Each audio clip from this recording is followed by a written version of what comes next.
This week on The Futurists, Doug Shapiro. Derivative will be commoditized. Derivative is what generative AI is excellent at, is making things that are something like something else. And so what will be more scarce and more valuable is truly original, compelling stories.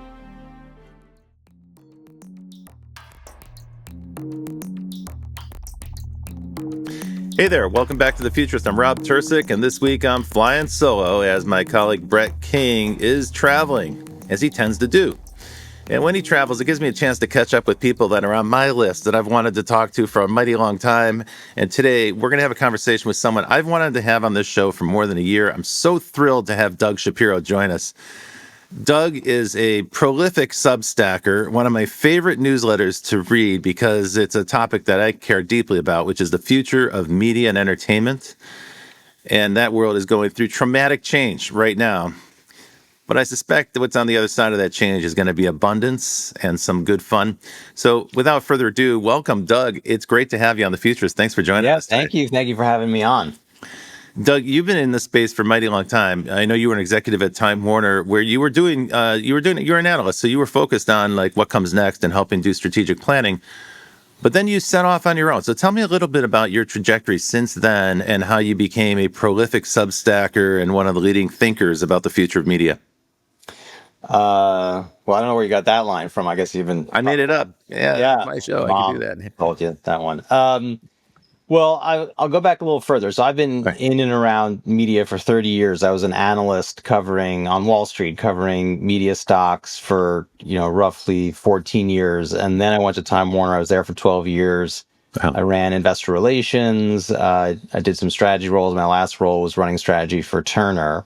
And so when I left, I did a couple things, took a sabbatical for a year, took a try at a SPAC, which was a good learning experience. Yeah. A failed SPAC.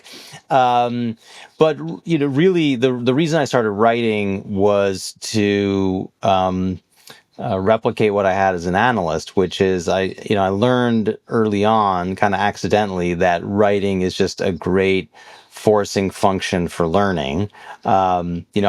I don't know if you get the sense when I write, but I'm not writing to convey what I know. I start out with a question, and then I use the writing process to try to wrestle an answer to the ground. And also on Wall Street, you have a really taut feedback mechanism because there's a lot of money at stake. So you write a report and you get yelled at, or people love it, or whatever. The stock goes up, stock goes down, and so I said, well, how do I replicate that kind of forced learning and feedback mechanism? And I'm like, wow, there's this thing called the internet, and it's a relatively new phenomenon that you can just put your ideas out into the world. And so that was really the genesis of it, nothing more than that.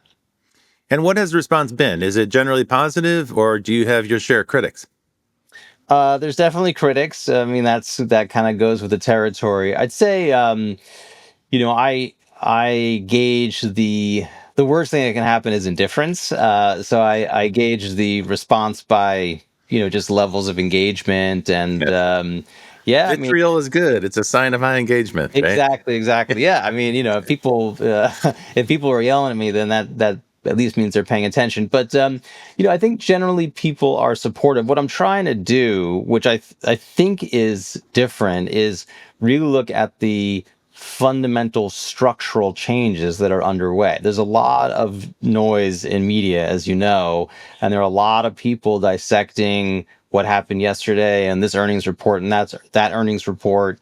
And my view is that if you really understand what's happening on a fundamental level, on a kind of a first principles level, then that helps you kind of at least like determine the probability distribution of how the world might evolve. But it also is a really useful tool for filtering all the noise, right? Because you have at least a context with which to interpret new information. It's a really important point because, on this show, one of the things we want to do is help our listeners develop a better understanding of the future and the forces that shape the future, effectively to think more effectively about the future. And one of the things I run into persistently is, particularly if I'm working on client work where people want my advice or they want my perspective about the future, I always start with long-term trends and I take a look at history, especially the history leading up to how we got to the moment we're in. That's not necessarily a foolproof way of forecasting, but at least it shows you the context within which these changes are occurring. And there's really two things for media that I think really are quite important if we want to talk about the future. The first one is the trends. Of course, you have lots to say on that subject. And then secondly, the value control points. The media industry has always been controlled by value control points. Large media companies are large because they control several value control points, in the media supply chain. Everything from financing to access to stars to access to IP and the resources to produce and the ways to distribute and market. However, the trends are shifting those value control points, or they're shifting value away from those points to other points. And this is where I find so much value in the work that you're doing, in the writing that you're doing, because an astute reader can read your newsletter and start to see what direction value is shifting towards. And then you can start to see those as opportunities to find a new value control point, maybe seize it, and that's a way to build a new business or to generate profit in the future. For those who are listening, if this sounds interesting to you, I can tell you that the newsletters are brilliantly written. They're succinct, yet they're packed full of information. The newsletter is called The Mediator. It's on Substack, and it's by Doug Shapiro, and that should be enough information for you to find it.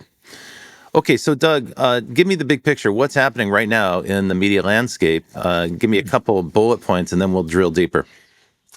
Well, the one sentence summary that I use is that the last 15 to 20 years in media were really defined by the disruption of content distribution, and that the next decade plus is going to be defined by the disruption of content creation. So that's the one sentence version. Mm-hmm. I think if you go back, what you'd say is that there were really two foundational technological changes that happened really starting kind of in the 40s, 50s, but implemented in the kind of 80s, 90s through the early 2000s, which is one was digitization and the other one was the internet. And what digitization did was it broke down the silos in media, because it used to be that, all media had a different, atomic unit, right? Like what's the Disc atomic, or a disc well, or a even as like book or a something. note or a note in music or a frame or in a photograph or video or whatever.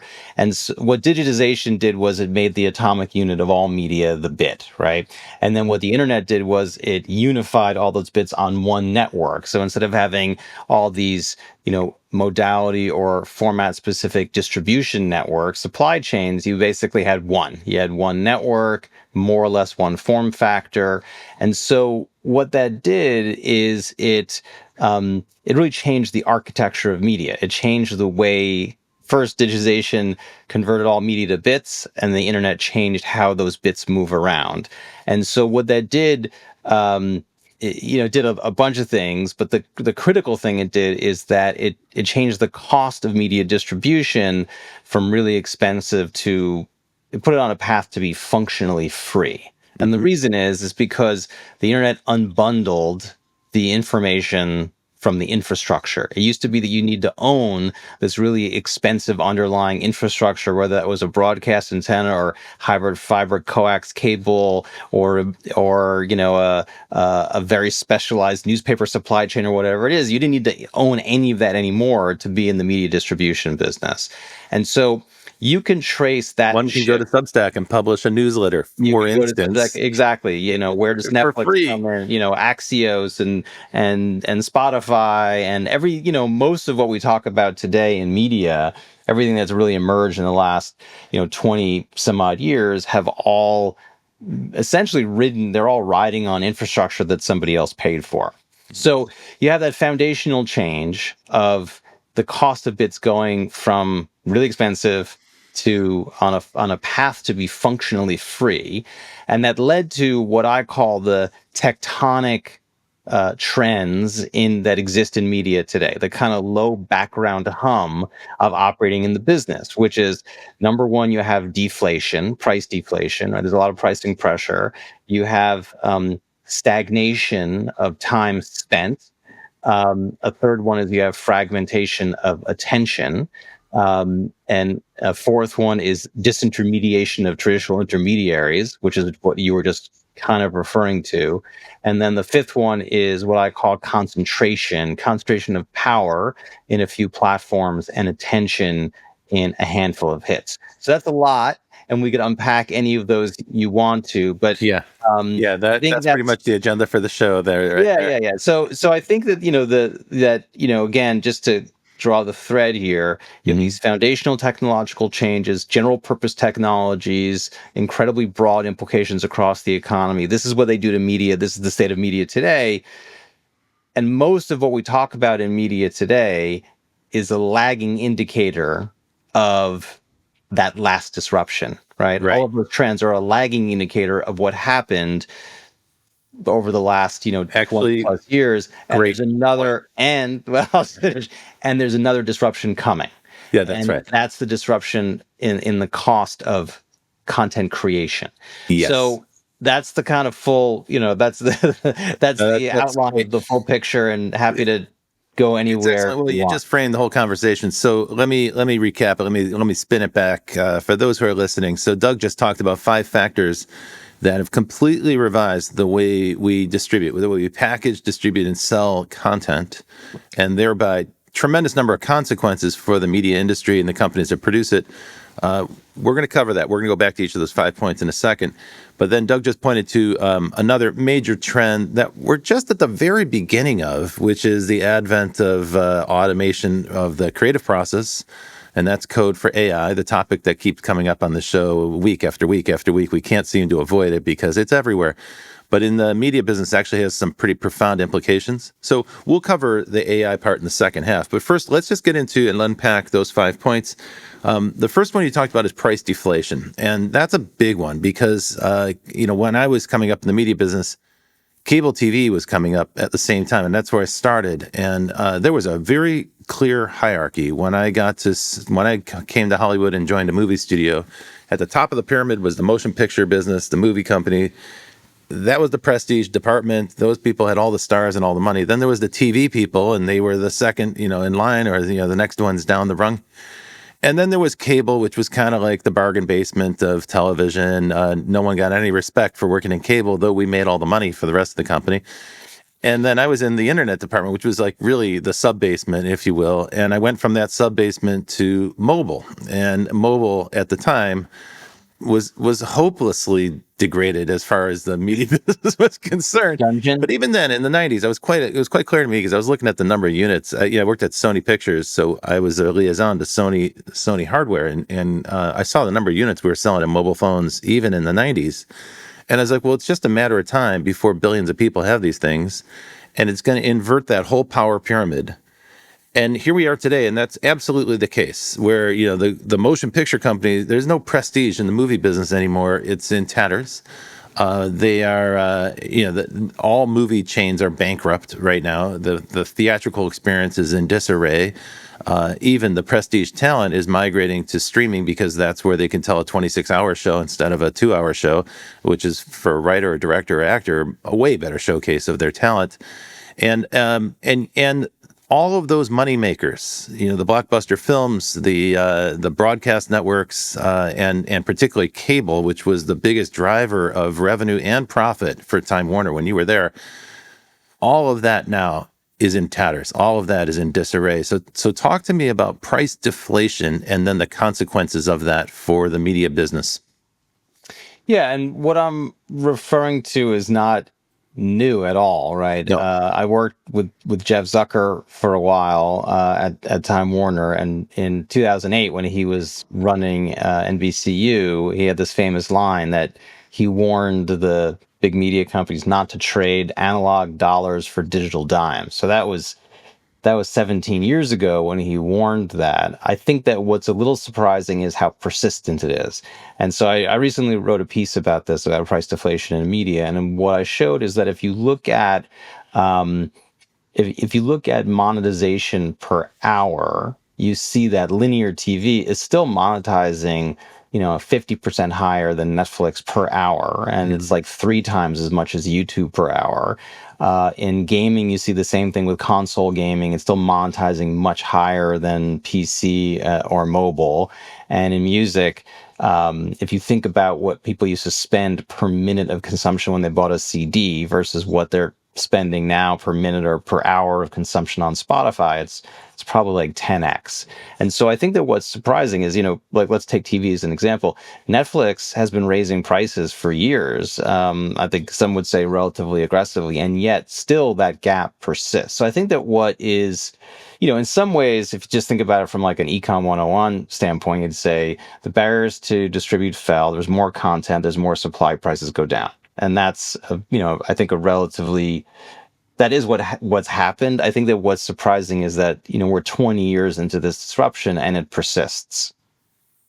Back in the late '90s, John Malone, kind of the godfather of the cable business, Cable cowboy, yeah. yeah, he said to me, he said the cable TV business model is the greatest mechanism ever invented or ever devised for profit maximization in media, and that is a really great succinct statement. And what you had was two groups that didn't necessarily like each other or get along, but they had a perfect alignment of interests: the channel providers and then the cable distributors.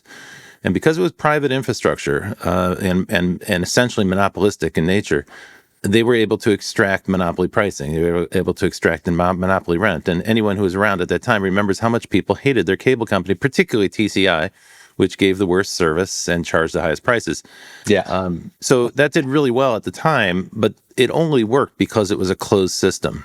And so the opening up, not just YouTube, but generally the opening up that you described with the internet, destroyed monopoly pricing control. And so that's one of the reasons why we've seen the deflation. That's one of the reasons why YouTube doesn't monetize at the level of broadcast TV. What that also points to is that there's a lot of life left yet in television, both in pay TV, satellite and cable, and in broadcast. These businesses are not dead. They're not growing, but they're coming down from such a great height. There's plenty of money there for a long time. You probably wouldn't go into that if you were 22 years old because it's not a growth industry. But I don't think you can say that those are dead and done. I say that because often I see stuff on LinkedIn or on Instagram where people say, "Oh, it's over. Hollywood's finished. The TV business is done." Those people are ignorant. That's just not true. And by the way, I don't think any of this stuff is going to destabilize Hollywood in the way popular imagination thinks it will happen. Okay, let's go on to the next one. So you taled about stagnation of time. Maybe just to follow up on that. Yeah, sure. I agree with all of that. I think just to maybe bring it home a little bit. For me, I think there's a couple of implications of this deflation that are worth pointing out. One is that when you see disruption, it often shifts value to consumers, right? When you think about if prices are lower, what that means is that consumers are getting more for their money, right? So if you think about a value chain that includes consumers, you'd say value has shifted to consumers, right? And I'm trying to remember what the other example, the other point. Well, I mean, the example there is just take streaming, right? So the crazy streaming war we've seen for the last 10 years, billions have been spent on programming that you can't possibly consume, right? No one can watch all the stuff that's available on Netflix, Disney Plus, Max, et cetera, et cetera, et cetera. So in a way, that's a wasted, that's an inefficient spend. Yeah. But on the other end, like you said, at the end of the value chain is the consumer. That's an unbelievable bounty of content. We have this content abundance, and it's quite good. Like most of the quality of the content is quite good. Yeah, it's not very time efficient. You have to spend 10 hours to figure out what the show is even about. But if you're entertained by it, so value has shifted to consumers. I think the other point I was going to make is that because of this price pressure, there's just less money in the system. And I think that when you think about the problems in Hollywood, why production spend is coming down and why morale is so bad and why RSNs are, going bankrupt and why, there's controversy over the theatrical window, or why Scarlett Johansson sues Disney because of the way Black Widow was distributed, or, whatever, any of those things, they're really all occurring because there's now less money in the system than there used to be. And, which means there's less money for everyone seated at the table. And that's a very, so to your point earlier, I agree with you. There's still a lot of money in legacy media, and I did an analysis that if you look at the total video pie in the United States, which is all linear and streaming and theatrical and home video, 66 cents of the dollar is still linear TV. Right? Yeah, that's true. Streaming It's doesn't still monetize at the level that any of those no, previous media did. exactly. But it's also pretty wrenching when anything goes X growth. When things start to shrink, it becomes very wrenching to the system. And so, yeah, there's a lot of money that's still there, but it becomes it's very hard to go from it's very hard to go down. It's very Oh hard no, look, to, we can put a real clear case on it. So, if you know folks who are writers who worked in television, when we were young men starting our careers, there were showrunners who made generational wealth with a successful show that they would be able to pass on to their family for the next three generations. Right. Today, that's simply impossible. That would not occur. Cable started, with cable, the shows were a total buyout. So you got paid producer fees, but you didn't get any back end, any kind of royalty. So if you made a hit show, sayonara, sucker, maybe we'll see you on the renewal, but otherwise you're not going to be getting any huge residuals or royalties. Streaming, there they just put the blunt force mechanism in place of caps and bonuses, but no kind of royalties. So if the show performs, maybe you get a second check. That's nice, but you're not going to retire on that.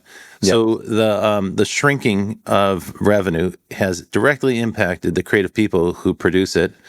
And now I'm sure there's folks listening thinking like, oh, really? I'm supposed to feel sorry for some screenwriter who lives in Malibu.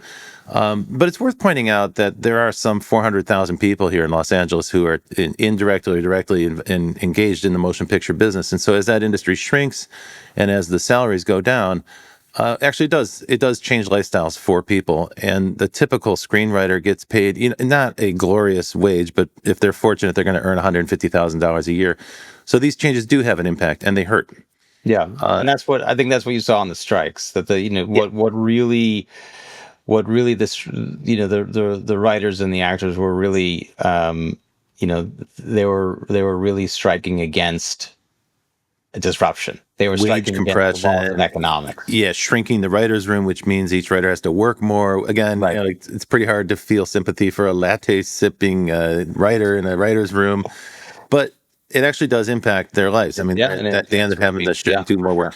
So, okay, let's cover the other four. Otherwise, we're going to burn the whole show on this topic, though. Obviously, we could go a long time. So, you talked about the stagnation of time, which is really the time spent with media.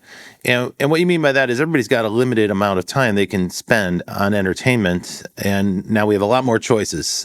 So I guess tell me about what you mean there. Yeah, that's pretty straightforward. Right? It just if you look at time spent with media, at least in the United States right now, the average U.S. adult spends about 75% of waking hours with media. And that isn't, again, there's it gets a little bit hard to measure because there's this question of multitasking and double counting and all that. But most of our waking day, and it's not really growing anymore. It grew with the advent of mobile in 2008, and then it sort of leveled off, and then we had a COVID bump, and then since then it has not grown at all. So there's just only so many hours in the day, and ultimately that's just a structural constraint on the growth of media revenue, because media ultimately is about the monetization of attention and engagement. There's just not a lot of attention to go around. That's right. Okay, so that one dovetails neatly with the next one, which is the fragmentation of attention across devices. So that, in the meantime, these last 30 years, we've been talking about the changes in the media business. This notion that you go sit down at 8 o'clock in front of the television in the living room, that idea is out the window. That's been dead and done for quite some time. Now we get media all the time on the device of our choice. We're standing in line at the grocery store. There's enough time to watch 2 TikToks. Yay, I suppose. We can always find a moment to squeeze in some mobile media. However, that also disrupts the industry, because television used to be on a TV and radio used to be on a radio and music used to be on a stereo. And now everything competes for attention on whatever device you happen to have in front of you. So this pits the media companies against each other in a sense, in a kind of a struggle or conquest for attention. It's literally television versus streaming audio versus a game. Which one is the consumer going to turn their attention to? And your attention is finite. That's just, everyone knows this is the scarcest resource. Is there more to say about that, or have we covered those two topics, fragmentation and There's a lot more to stagnation? say about that. I would actually frame it differently than you did, because what's interesting is you can think about fragmentation in two ways. There's fragmentation between formats, and I mean between audio and video and gaming and whatever, print.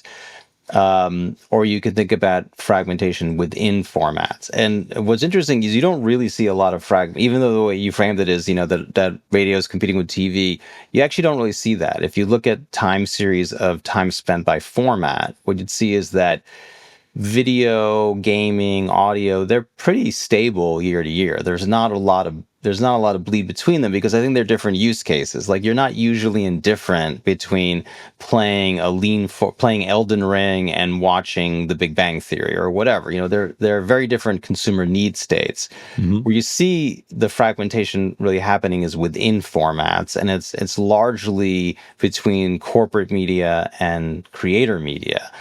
So, for instance, in video, you can see that right now, at least by my math, roughly 25% of all video consumption in the US is social video, is YouTube, TikTok, and Reels. In music, an interesting thing to watch is that every year Spotify publishes in their 20F, in their financial filing, they publish what percentage of music streams come from the majors and Merlin. Merlin is a distributor of the largest independent distributor, and what percentage come from outside the majors and Merlin, and that latter number, it goes up every year. So if you went Wow. back to like 2017, roughly 90% of streams were the majors and Merlin, and last year it was like 70%. And so that just goes down every single year.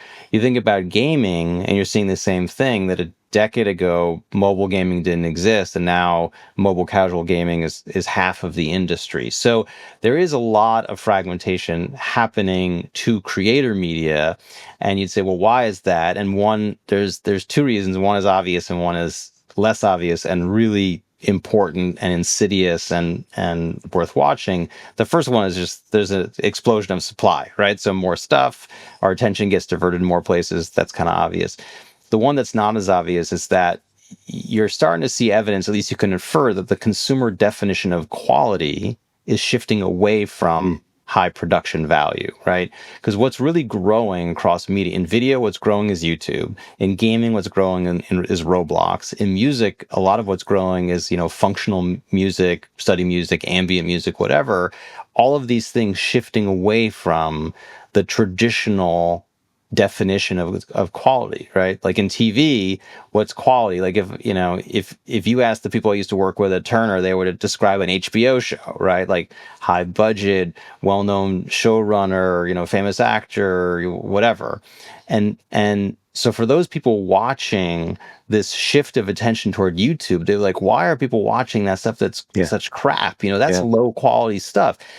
It is by your definition of quality, but by inference. If you think about quality not as some kind of, independent value judgment, but as revealed preference, then you can see, I mean, people are telling you that their definition of quality is shifting away from high production values. And Yeah. so that's really important when you think about the potential impact of Gen AI, because, and we'll get to this, I'm sure, but what you're really setting up for is two things happening at the same time. One is that production values are being somewhat democratized, or will be democratized by Gen AI, at the same time that consumers' emphasis on high production value is shifting, that their preference for high production value is declining. So that's a pretty dangerous combination. Dangerous if you're a professional in the motion picture business. If you're an incumbent, yeah. I think if Yeah. you're in Okay. traditional Hey, media, I we have think it's 2 minutes to cover the last two topics. So if you don't mind, okay. I'm going to shoehorn them in before we take a break. Yeah, well, we could do Those those were quickly. Yeah, those are fast. disintermediation and concentration. Yeah. So disintermediation is just what you referred to, is that, historically most of the household names in media are are middlemen between creatives and consumers, right? And they've made money, whether it's a music label or a studio or a publisher or whatever, they've made money because they do things that are really hard for creatives to do themselves. They finance production, they assemble talent, they do the marketing, they do the monetization, distribution. Technology is making it systematically easier for creatives to do those things themselves. And so what it does is it either shifts bargaining power to creatives. How does Ryan Coogler negotiate to get a rights reversion on a movie, right?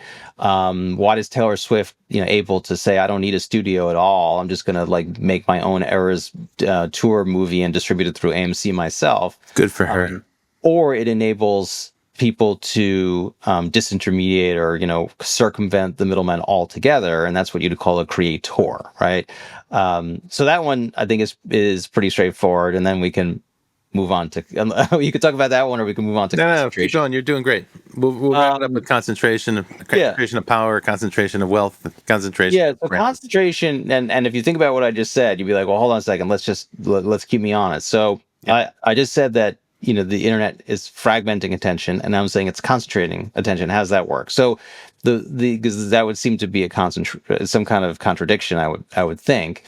And what I mean by that is that the internet didn't only unbundle information from infrastructure, it also connected everyone on a network. And the thing about networks is media used to be one way, right? You make something, you distribute it off to consumers, they consume it, they go home, right? Now everything's on a network. It's two-way. And so now there's this feedback loop. And every node affects every other node. And so you have these really powerful positive feedback loops, and they manifest themselves on the supply side and on the demand side. So on the supply side, they manifest as network effects, and you have these massively powerful platforms, Meta and Google and whatever, unassailable competitive position. And on the demand side, they manifest as these really extreme power law-like distributions of popularity. A few hits at the head of the curve, a very skinny middle, and there's almost infinitely long tail.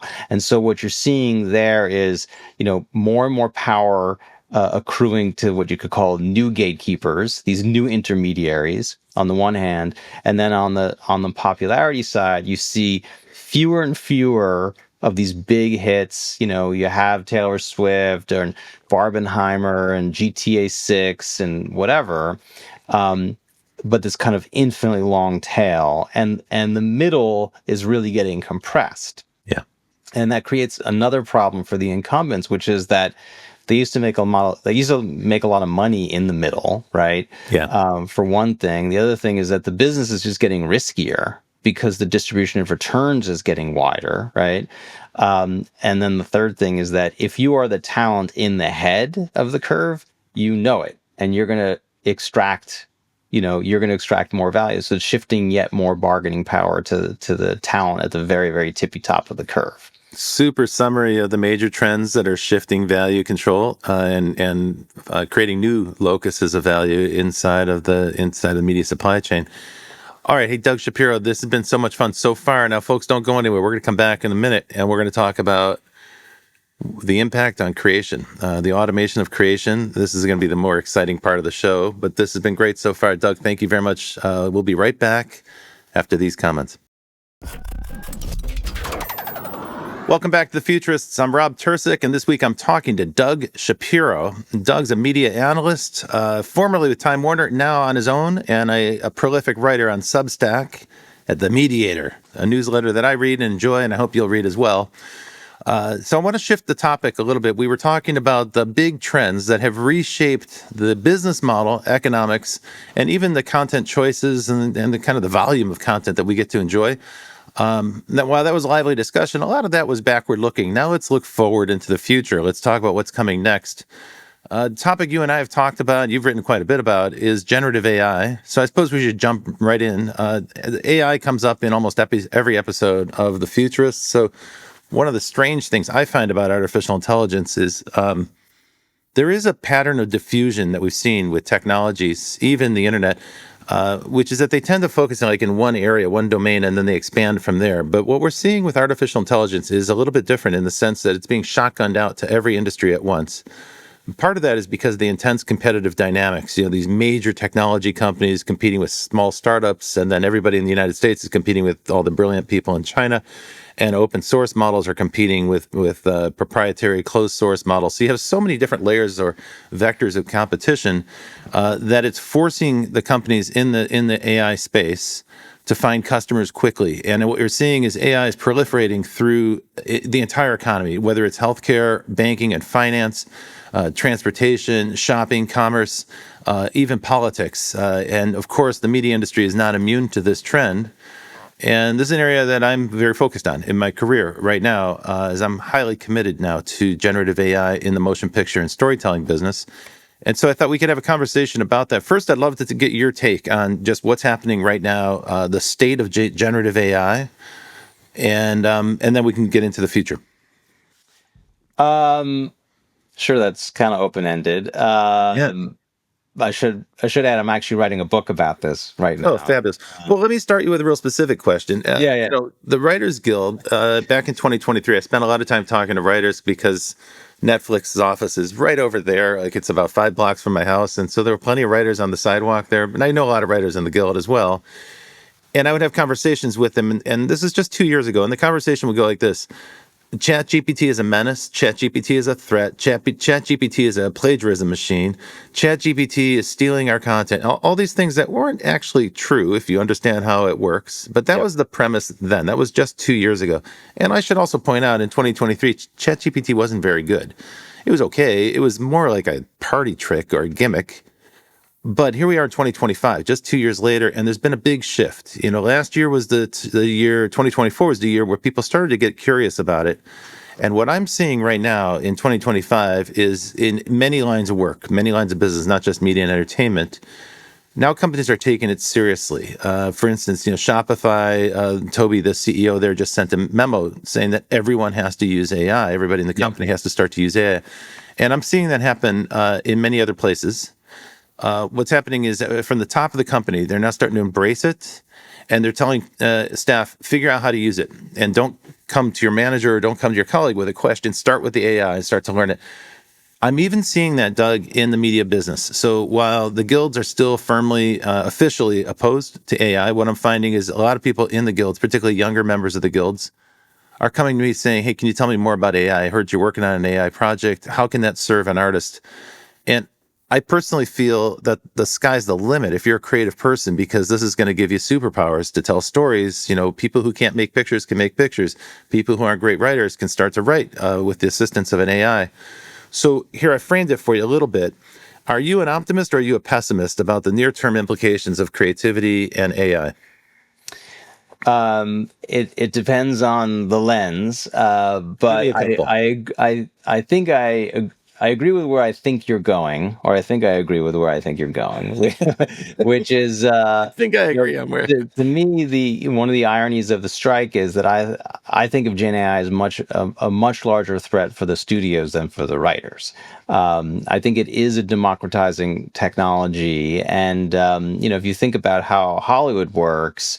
Um, High quality productions are so expensive that there's really only, I don't know, how many would you say, a dozen, half a dozen? There's not that many people who ultimately control what gets made and doesn't get made in Hollywood. It's a very small number. And now you have the potential for, as you said, anybody to make anything theoretically, at least over Yeah. time. And so I think it's going to be I'm extraordinarily optimistic about the implications for creative output, and I think when you think about what's happening in Hollywood, and I don't want this to sound critical because I think it's perfectly understandable, but as the business has been contracting, the people who hold the purse strings have gotten ever more risk averse, Yeah. and there's this, you remember the old.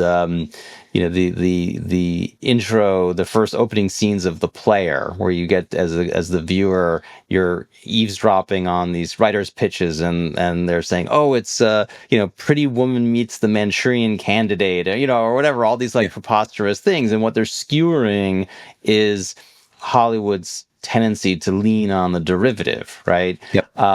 Everything in Hollywood is derivative of something else, and that's only gotten much worse since then. And when you look at The things like irony there, of franchise course, is that TV, they accuse AI of being a derivative work and of of compiling right. and inferencing from the work of others and so on. I'm like, what is it that you guys have been doing for the last 100 years? Exactly. So I think that you could have just an explosion of creativity, of new ideas, and I wrote a piece recently where I made the point that derivative will be commoditized. The derivative Mhm. is what generative AI is excellent at, is making things that are something like something else. And so what will be more scarce and more valuable is truly original, compelling stories. And you're going to have new stories, you're going to have new formats, you're going to have, I think the other thing which not a lot of people talk about is the concept of generative AI as a new form. Typically, when we talk about it as a way of doing what we're doing now for less money, but which is also called skeuomorphism. Like typically, when you have a new medium, the first thing it does is it imitates Mhm. the prior medium, right? Like the first films were televised stage plays, and the first time you read a magazine Soap online, it operas was like came from radio to TV. yeah, Yes. exactly, right.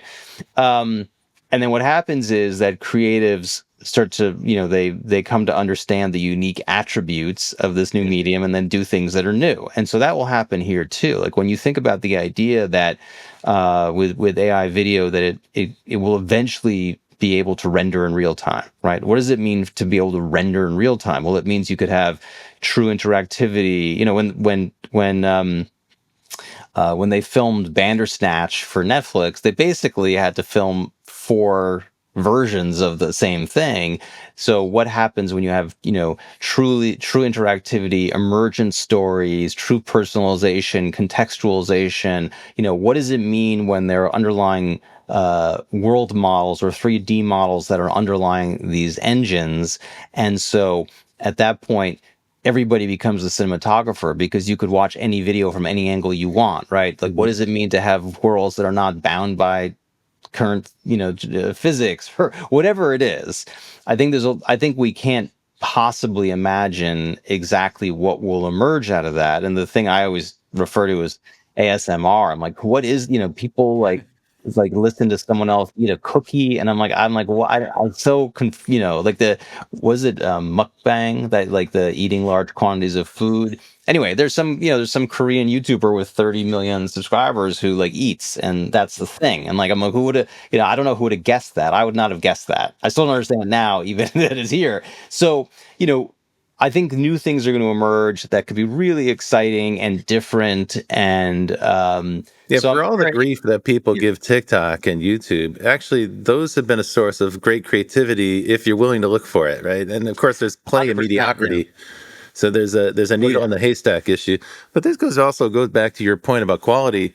I think one thing Google has taught us in the age of Google, quality is in the eye of the beholder, and quality is relevance. If it's relevant to you, if AMSR is your thing, Yeah. and you need it, Yeah, to it's concentrate or authentic. whatever, Is it relatable? Is it then it's high relevant to quality. but it Yeah. could be, sometimes it's FOMO. Sometimes it's because it's relevant to my sub community and I need it's social currency. I need to know what's going on just to, there's all these different attributes that are emerging around, that are different from the historical, attributes of quality. Yeah. Okay, let's go sector by sector or Okay. group by group and Yeah. talk about the implications for them. Let's start with creators because you talked about the cost of creation is going to go down. These tools are tools that can be used by a single person or a very small team. That's for sure true, right? They're already, let's say, good enough. They're not great. I don't think anyone would say these are cinema quality, but they're good enough for YouTube. They're certainly good enough for TikTok and Instagram Reels. So the creators, this is a win, it seems to me, for creators who want to tell stories, who want to make imaginary worlds. Right now, a lot of creator media is reality. Right now, a lot of what's on TikTok and YouTube is basically a hybrid or weird variant of what used to be on reality television, Yeah. just done with an iPhone and with regular people instead of like super buff people on an island. Yeah. And now those people who are making those shows, maybe if you're not super buff or not great looking like an influencer, then maybe you want to show pictures of other people, and generative AI fits the bill there. So if you're if you're not telegenic enough to be a YouTube influencer, then maybe you can create one. That seems like a pretty plausible scenario, doesn't it? And I would imagine we're going to start to see that in the next months, not years. For sure. I think that is already happening. I mean, you have like an early signal of that with Little Michaela, or Mm-hmm. it was making $10 million a year, and that's not generative AI. Right. She doesn't exist. Just for She those who doesn't don't know, exist. little Michaela, Um, $5 to $8 million a year doing Chanel ads and yeah, Dior ads, and she's just a Photoshop. yeah, exactly. But there's Or a Hatsune Miku, my favorite. Brett and I are crazy about Hatsune Miku. This is a person that doesn't exist who can sell out a stadium for a concert. yeah, 26,000 people go buy a ticket. yeah. There is a but, and the but is that goes back to what we were talking about before, which is that there's only so much time in the day, there's only so much money to go around, and the power laws here are merciless. So, you're going to have, as the cost of production compresses, you're going to have an even greater explosion of content, and so that head will get higher, that tail will get ever longer, or at least the head will get relatively higher. And so it's going to be very, very hard for people to break through the clutter. And that's one of the things. We're not getting into that, but I think there is an open question. You see a lot of new generative AI or AI first studios emerging. Mhm. And the question becomes, okay, well, you're getting into a business expressly because the barriers to entry are falling, but you're getting into a business in which the barriers to entry are falling. So what is the long term? You're getting into a business that will be more competitive because it's going to be easier. Could you have two kids in a dorm room in 5 years, let's say, make the equivalent of Avatar, right? Probably. Maybe you could, right? Yeah. And Or something, so, it could be 80% is good or right. 60% is good, and it'll still chisel away at the audience of a blockbuster film. That's So 100% right. it I doesn't think have that, to be a parody. I think that's a mistake sometimes people make. It's 100%. And that's I think is a really critical point, which I know you've said before, is like, if you can make 80% of the quality at less than 10% of the cost, that's that's disruptive. going to be enormously Yeah. disruptive, especially when you couple that with what we were talking about before, which is that the standards of quality or the definition of quality is shifting. Yeah. So I think it's just an open question, right? Like if you're a new generative AI, if you're an AI first studio and you're getting into this business and saying, wow, look at these, fat numbers out there, Netflix is paying X for a show and I can do it for an order of magnitude less or whatever. That's a temporary arbitrage that ultimately, the as the production costs plummet, the economic, the pricing is gonna fall too. If you're Netflix Sure. and you're line Right. item But auditing every budget, right? yeah, but the And you play do it there, cost, yeah, yeah, I think the play there is like, this company Promise just released their first trailer. You've heard about Promise. They're yep, supposedly an AI, Ninja, an AI film studio. yeah, There's about 50 of these companies now, maybe more. Charlie Fink tells me there's 80 of them. So, okay, there's a bunch of companies hanging out a shingle saying AI movie studio. First of all, I think that notion as a mark of distinction is going to fade in 18 months because everything's going to be AI. So, like saying you're an AI studio is not really probably the best positioning. right, But then Promise came out and showed a trailer. So it just hit this week for their first film, which is about ninjas. It's like Ninja yep, Punks or something, I think it's called. And honestly, it landed with a thud because I saw it and I'm like, oh, okay, this looks exactly like the kind of trailer that you see when you're stuck in a middle seat on a long airplane flight. You look on the entertainment system, you're like, I don't recognize any of these films. I guess they're all straight to video. These films never got released. And here's one called Ninja Punks. And it's like a bunch of faceless characters. You can't really identify anybody in it. And they're shouting things and kind of fighting. And it all sort of felt like a cheap version of an Avengers epic. And to me, I don't need to see another Avengers film. So I wasn't quite sure why a company would replicate the tropes of Hollywood when generative AI makes it possible to tell other kinds of stories. And one of the points you just made that I want to emphasize here is if the cost of creation goes down, then you should take greater risk. Because the likelihood is, if you lower the cost, you're able to take more risk, and you might just have a hit. You talked about that distribution before the break. That the cost of innovation is very high right now, and therefore everyone's risk averse. But if the cost comes down, we should be more prone to take risks. So we shouldn't be going for the tried and true action picture, faceless ninjas fighting on motorcycles, whatever. Give me something fresh. And honestly, when you look on Instagram and you see people, they're not really making films, and they're making sort of like faux trailers or just moments from alternate universes. And you see these characters with like super long necks and heads that float and so on. I'm more interested in that world. Like, I would love to see a longer version. It might be boring. It might be kind of fun, but it seems to me that that's a dimension I'd like to explore. So let me shift the conversation from creators and YouTube people and Instagram people to screenwriters and showrunners who I believe, frankly, right now should be immersing themselves in generative AI. And I know some people are.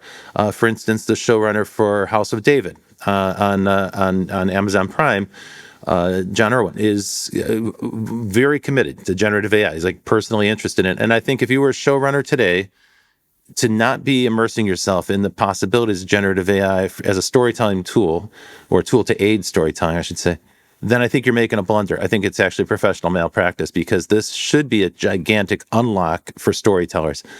Respond to that. Tell me what your take is, thinking of it from the perspective of a professional writer or showrunner. Yeah, what he said. Okay, fine. Then let's push on.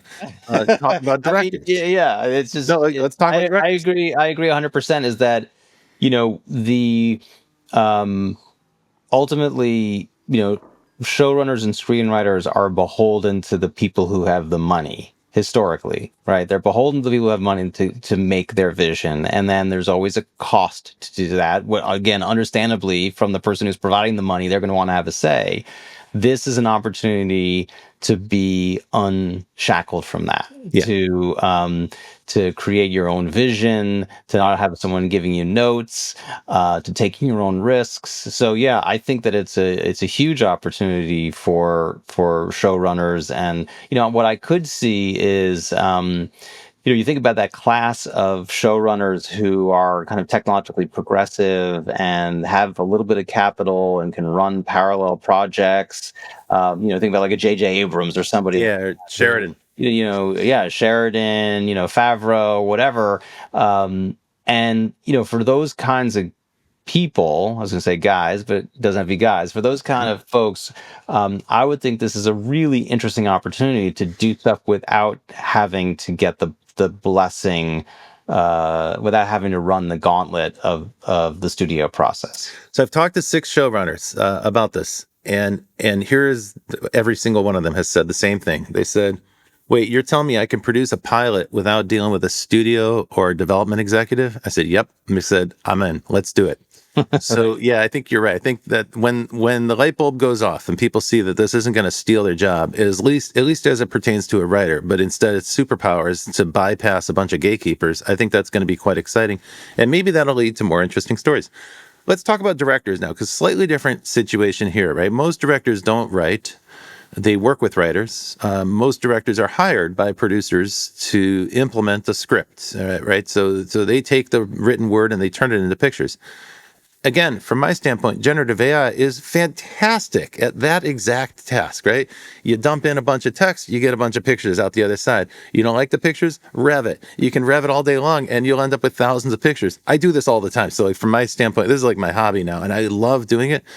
I'm stunned at the level of resistance, though. Again, I detect in the last year there's been a shift, and the shift that I see is precisely age-based. Younger directors are really interested. Older directors know their process. They know the crew they want to work with. They know they have a method of telling a story. And candidly, they're established directors. They can get greenlit. They can make a movie. So they don't really need this, right? So it's like a generational shift. A younger rising generation of directors, and I would add storytellers who can't get greenlit, and that would include underrepresented audiences or the historically misrepresented, people who've been neglected. These voices are going to get heard now because they can bypass gatekeepers. Similar concept. So I start to see a split, and the evidence I would use to support that is James Cameron. Here is the most technologically astute director, and also obviously one of the most successful filmmakers in history, maybe the most successful. He doesn't really need generative AI, yet he's enthusiastically in support of it. And in one specific way, he wants to use it to reinforce studio production on a set, on a soundstage. He wants to streamline that process with better pre-visualization and on-the-spot visualization and some of the other things you talked about, real-time generation and so forth. But what he's not doing is saying, I'm going to do away with the studio, do away with the actors, do away with the camera. No, he actually wants to reinforce it. So I see a split coming where I think the benefits of generative AI in pre-production speak for themselves. They're going to streamline and collapse that process, make it faster, better, richer visualization. And then you get to the point where you go to principal photography. Folks like James Cameron are going to use this as a way to streamline cost, but reinforce. That's like a sustaining innovation for traditional filmmaking. Other folks, and I believe it's a younger generation, that's my premise. Other folks are going to say, no, let's bypass the soundstage, the actors, and the camera. Let's just do it all on a computer. Give me a response to that. Do you see that split coming? I think it's going to be a continuum. You could have, because there's a middle ground even between those two, where you could say, I'm going to bring in actors. We're going to shoot in a high school auditorium. We're going to Yeah, shoot with an in iPhone. the simplest soundstage you could imagine, and then we're going to have real humans, but then we're going to have synthetic costumes and synthetic makeup and synthetic everything else. So I think I agree with the premise. I think there's a big difference between taking generative AI and trying to plug it into existing workflows. And I think the kind of benefits you're going to get from that will be okay to marginal to okay, and then there's going to be other people who come in with a clean piece of paper and say we're starting from scratch. You think about like animation, and today you have a 3D modeler, and you have a texture, and you have a rigger, and you have a colorist, and whatever. And now you're going to come in with Gen AI to those people and say, okay, now we're going to institute these new tools, and everyone's like, well, okay, but wait, what is my job? And so, what if your job was you're an artist, that you're actually now going to oversee a character from, from concept through final render or whatever. Like you're going to have to redefine the roles of what people do. So Yeah. I think that, That's some of the resistance, by the way. A lot of yeah, people are good at their craft yeah, and they don't want to learn a new role. They don't want to learn a new skill. They're quite comfortable with their craft. The way Evan Shapiro, not Shapiro, says it, he said you can make a choice. If you don't want to learn or master the new skill or adapt or change, then you'll keep your share of a declining market. yeah, yeah. Okay, we're running So out of but time, anyway, but I'm enjoying the I agree with conversation. the premise, but I think there's a Gen AI you use the phrase sustaining innovation. It can be deployed in a sustaining way or it can be deployed in a disruptive way. You So I got think it. you're going to see both happen. And ultimately you have, you have, I talk about this concept of you have progressive synthesization, right? And you have progressive control, right? And progressive synthesization, Tough one to say. it's tough Tough one one to to say. say. It's Synthesization. you're taking physical things, you're taking physical workflows, and you're systematically adding synthetic elements. And then coming at it from the other direction is you start out with something that is 100% synthetic, right? Like the initial video models were basically slot machines. You put in a prompt, you press a button, you see what you get. And they've been adding more, they're systematically adding more creative control. And so you have these two things moving toward each other from opposite directions. One becoming adding control on top of 100% synthetic, and something adding more synthetic on top of 100% control. So where they meet and where do we define the spaces between them? Where does like the industry settle out? I think it's hard to say that right now. Well, let's talk about one group that's definitely caught right in the gun sights of that. And that group is the actors, the screen actors. 250,000 members of the U.S. Screen Actors Guild, and they are adamantly opposed to the use of AI, particularly the forced use of AI. They do not want their names and likenesses and voices cloned without permission or without consent or compensation. I think it's a very reasonable position because that's existential for them. Where a moment ago we talked about how it would be a great power for writers who learn how to master this. Unfortunately for an actor, if they take your voice print and face print and they can replicate you in endless situations, this is not a very good outcome.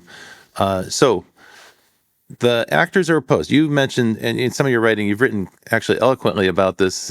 Justine Bateman has said it's all about greed. That's the perspective. Something's being taken away from me without thinking about, well, what might it be giving you?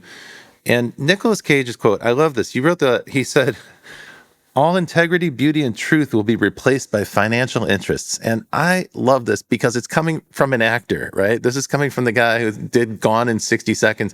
Yeah. All beauty, integrity, and truth. And Yeah, so yeah, like, oh, is that what that's what actors are all about? I always thought they yeah, were about yeah, simulating yeah. stuff and fakeness, but okay, That's fair enough. that's They're the how. arbiters of Yeah, truth, yeah, yeah. truth and beauty. But he has a point. He has a really important point, which is the more we develop an affinity for simulation and the more we develop a tendency to absorb synthetic content as if it's real, that seems to be affecting us as a culture, as a society. It seems to be splitting the United States, at least, into different factions who have completely different belief systems, and some of those belief systems are completely unmoored from reality, from like external objective reality, if there is such a thing.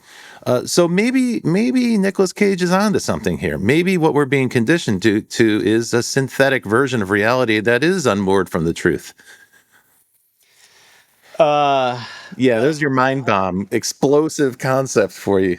yeah. I mean, I'll tell you the way I think about this because um, I think about this through the prism or through the lens of the consumer definition of quality that we were talking about earlier. If you think about quality as this algorithm, it's the attributes that people weigh when they make choices.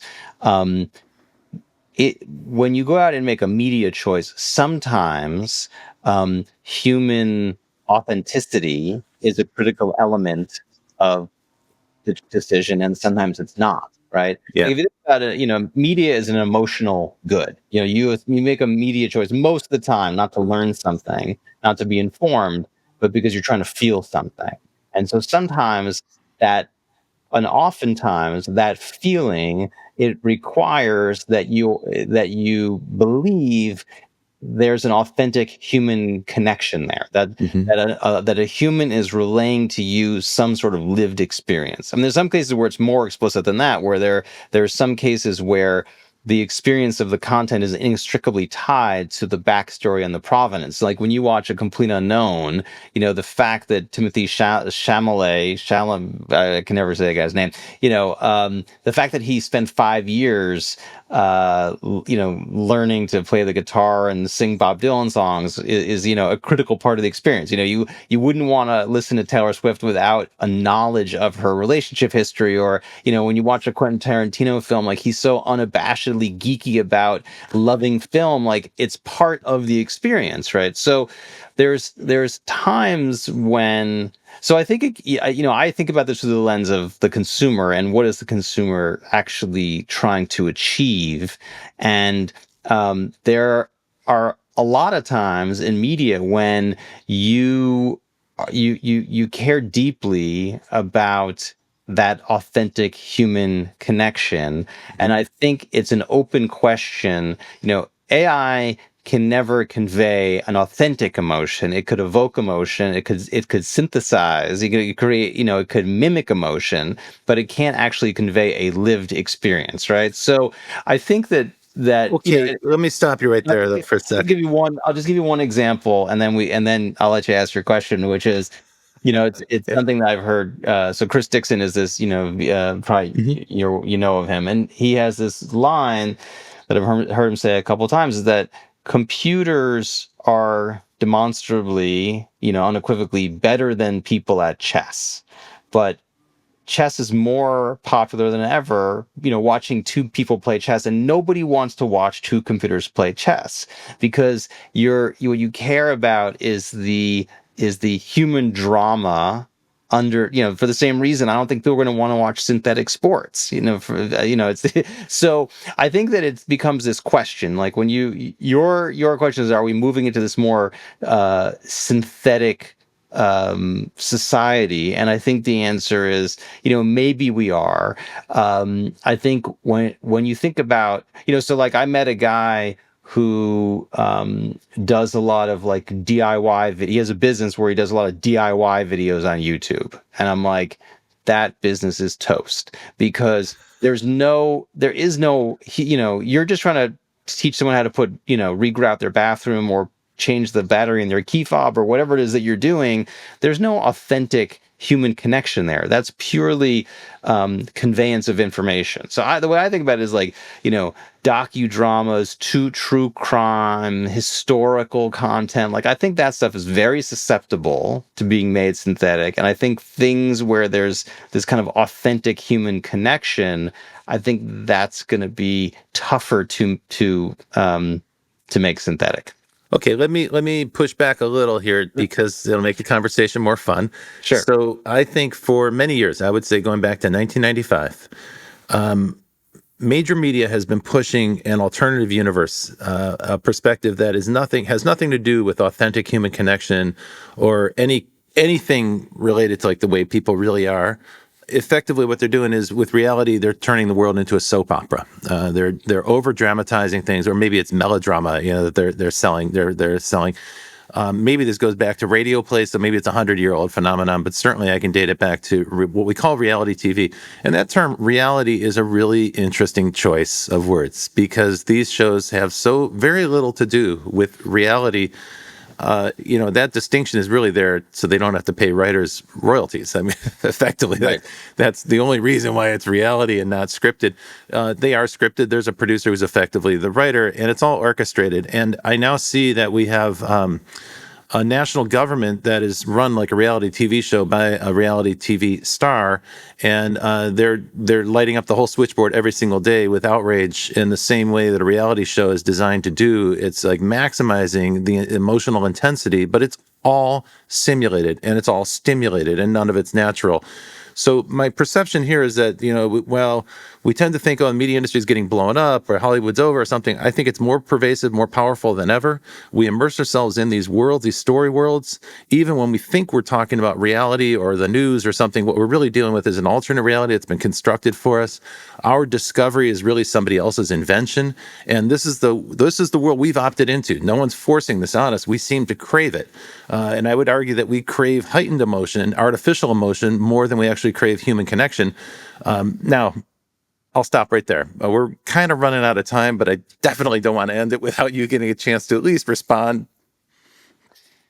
No, I think that's all fair. And I guess one thing where I would kind of push back is that I don't disagree with you that there's this sort of funhouse mirror version of reality that's created, but there's at least a pretense of authenticity behind it. Like the Kardashians are real people, and people want to go and follow Kendall and Kylie and know who they're dating and all that sort of stuff. That they're actually real humans, even if there's part of what you're if you think about like it's interesting also to think about like what is the what are the critical attributes of quality for a reality show. And sometimes you'd say I'm looking for something that makes me feel good about myself. I want to feel superior, right? That's why I'm watching. I want to watch someone who's a hot mess who I can make fun of, and I want to watch the Real Housewives of New Jersey and like, oh my God, I can't believe these are real people, and they're so outrageous, blah blah blah. But underneath it is still the idea that they're real people, even if it's manufactured, even if it's not really unscripted, it's semi-scripted or whatever. Even if the producers have created volatile combinations of humans just to ensure that there's some kind of drama, they're still people. So I don't know. I think it's, but by the same token, if you look at the increasing use of VFX in like sci-fi, there's a lot of that stuff. The Avengers, you could film probably most of the Avengers on a computer. For Meaning like sure. there's For like sure. And actually, let's be clear. Mandalorian. No Having movies are made that are not touched by CGI. Like even a historical drama now is loaded with yeah. CGI and VFX. So I think it's going to require a very fine-tuned understanding of what it is that the consumer is trying to achieve when making that media choice. I think we're going to see this. I think I'm going back to Nicolas Cage's comment about our beauty and truth, and and you talked about humans. Humans, there's attributes of humans that you're maintaining. I'm putting words in your mouth that computers will never be able to replicate entirely. Human emotion, human desire, human passion, human ingenuity, human warmth, perhaps. And I'm gonna just throw this last grenade out there. So my observation is that AI boyfriends and girlfriends are going to be a thing. That a rising generation is going to opt for them because they're not equipped to deal with people and all the mess that comes with dealing with another person. And as a result, we're going to start to see a rising generation around the world, particularly in the Northern Hemisphere, with more and more families that have a single child, not two, which means that this is the end of siblings and the end of cousins. So that means 2 generations from now, we're going to have society, at least in the Northern Hemisphere, is going to be conditioned to being a singleton and having very little ability to have another person in their life in close proximity, sharing a bedroom, sharing a bed. I think that generation is going to be highly susceptible to AI-generated friends. And they might find them more responsive, more pliable, maybe more interesting, maybe more exciting, maybe easier to deal with. And if you don't want it, you can just turn it off and be by yourself. So I know this is starting to sound like an episode of Dark Mirror, but isn't that a great way to end? Like, we're going for the totally bleak scenario here. It's not the end of Hollywood, it's the end of society. Feel free to opine. Otherwise, we can wrap it up for the day. Yeah, that sure seems like a pretty nihilistic. I think it's a golden opportunity But for somebody who doesn't you mind. know, maybe you're not if Elon Musk has his way, right? Like he's trying to get people to procreate more. I don't know. It's a pretty scary thought, but We can accept the billionaires. The children of yeah. billionaires will be able to reproduce. I guess if we're worried about, it seems like in society we're worried about 2 conflicting things. One is that AI is going to take all the jobs, and the second one is that there won't be enough people. So maybe those 2 things actually work well in tandem. Well, Doug, it's been a great pleasure having you on the show. Tell me, how can people find you on the web? People who've heard this, who are fascinated by Doug Shapiro, where can they find you?